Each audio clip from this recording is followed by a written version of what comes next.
want to get your take on what could happen in foreign affairs. I know that there's been a lot of conversation about the hostages in Gaza. Do you expect that Hamas and the terrorists will unleash those hostages, send them back to America as President Trump takes office? Well, President Trump has been very clear, Maria, and we have needed this clear-eyed leadership that there will be all hell to pay in the Middle East, and especially targeted on Hamas if we don't see Americans alive. President Trump is going to lead. He did this in his first term. That around the world, everybody needs to be on notice. If you touch the hair on an American's head, there is going to be consequences so severe you better think twice. Because unfortunately, for too long, there's been nothing but upside for taking Americans hostage. They just take one and see what they can get. And what they're going to get from Donald Trump is nothing but pain and severe consequences. President-elect Trump's incoming National Security Advisor Michael Waltz talking to Maria last week. Let's bring in Ambassador Robert O'Brien, Trump's former National Security Advisor. Really do appreciate joining us, Ambassador. I want to start off and talk about China, because you look at most of the issues around the world, it's somehow they start bumping into China. So the president's going to take a very different approach than Joe Biden. I mean, we just saw pictures of Joe Biden coddling up to help do business with Hunter Biden, for goodness sake. How is Trump going to deal with things differently with China? What's at the top of the agenda? Well, Happy New Year, Jason. Thank you for having me on. Look, I think you just saw one of the President Trump's great decisions during the transition was appointing Mike Waltz to be the new National Security Advisor. Mike's going to be a terrific NSA. He's going to bring strength back. He's a former Green Beret. And between Mike Waltz and President Trump, you're not going to have the foreign dictators and terrorists pushing America around the way they have the last 4 years. And that goes to Hamas. I mean, the fact that Iran and Hamas have taken all these American hostages, that on October 7th, they killed 40 Americans in the October 7th attack and have faced no repercussions for it.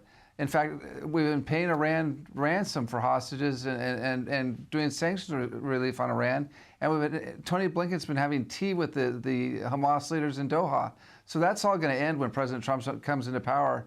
And what I've said is that the Hamas leaders, both in Gaza and outside of Gaza, if they don't release the American hostages, my guess is they're going to end up like Baghdadi with a Belgian Malinois military working dog chasing them down a tunnel, and that'll be the last thing they see in their life if they don't let those American hostages go. And the fact that you've got President Trump and Mike Waltz saying that, openly, watch out, Hamas, if you don't let those Americans, if you don't free the Americans immediately.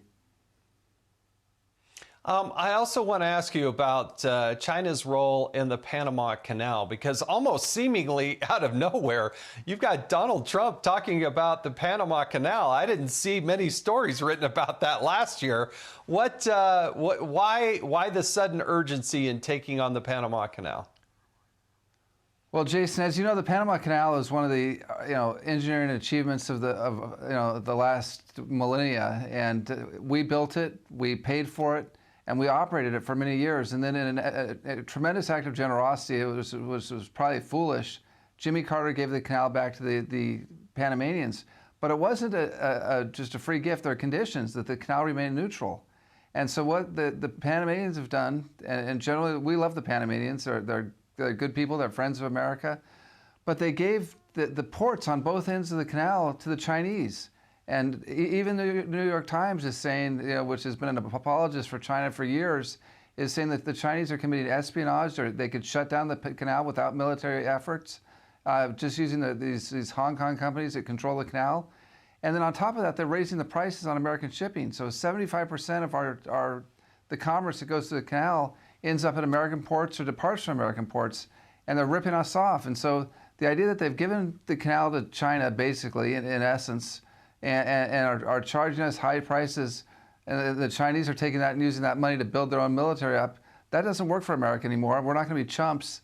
We love the Panamanian people. We're happy to have them run the canal, but they can't, charge exorbitant prices to American taxpayers ultimately and consumers, and they can't let the Chinese have access to both ends of the canal and run the thing. That violates the neutrality provision of the Panama Canal Treaty under which they got the canal back. So Donald Trump is the first person since Ronald Reagan. And there are so many, parallels between Trump and Reagan. I talked about this when I was National Security Adviser on Peace or Strength. Trump saw what's happening to the canal, and he says, we're not going to put up with it anymore. And the Panamanians can get with the program, or we may have to take the canal back. Wow. Let's talk about Greenland, because President Trump's also talking actively about Greenland. What's the latest there? Well, the latest is Greenland is a highway from the Arctic all the way to North America to the United States. It's strategically very important to the Arctic, which is going to be the critical battleground of the future, because as the climate gets warmer, the Arctic is going to be a pathway that maybe cuts down on the usage of the Panama Canal. And the Russians and Chinese are all over the Arctic. Now, the Kingdom of Denmark owns Greenland, and they've got an obligation to defend Greenland. And so President Trump said, if you don't defend Greenland, we'll buy it, and we'll defend it, but we're not going to defend it for free and let you, and not develop Greenland and not extract the minerals and oil and resources of Greenland. And while we defend it, Denmark gets rich, and the King of Denmark, becomes even wealthier. Denmark is now on the front lines of the war against Russia and China. They're like the Baltic states, they're like Poland, because of their vast territory in Greenland. And so they've got to defend Greenland, and if they can't defend it, we're going to have to, and we're not going to do it for free. So the Danes can either put the frigate that's necessary there, they can put the air wings, they can put the missiles in Greenland, and they can put the infantry there that they need to defend the country, just like the Latvia, Lithuania, and Estonia are doing in Eastern Europe. Or they can pay us to do it, and we'll do it, but they can cover the cost of the defense. Or if they don't want to do either of those things, they can let us buy Greenland from them, and Greenland can become part of Alaska. I mean, the native people in Greenland are very closely related to the people of Alaska, and we'll make it a part of Alaska. But they can't have it. The U.S. can't defend it for nothing, and the days of the U.S. taxpayer defending Western Europe and kingdoms in Europe and defending their empire for nothing, those days are over. And we love the Danish people. They're great. Denmark's a wonderful place. Copenhagen is a wonderful city.